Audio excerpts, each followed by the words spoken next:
So what's up mga ka-travel, nagbabalik naman tayo sa isang travel vlog.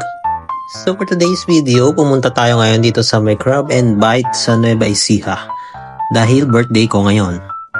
So matagal na namin tong plano ni Mrs. at natsyempohan namin na nadaanan namin siya dito sa Nueva Ecija.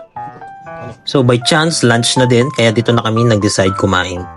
So yung pinili namin is yung good for 2 to 3 person.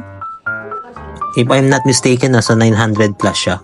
And ang nakakatuwa dito is sineserve siya gamit yung pala na pang construction. So, ito na siya. Ay, kung mapapansin nyo, medyo oily. Pero, kasama naman yun sa flavor niya. So, seafoods nila meron tayong hipon, tahong, clamshell, oyster, alimango, and squid. Meron din siyang corn. And kung re-rate namin siya, 10 out of 10 kasi sulit naman talaga siya.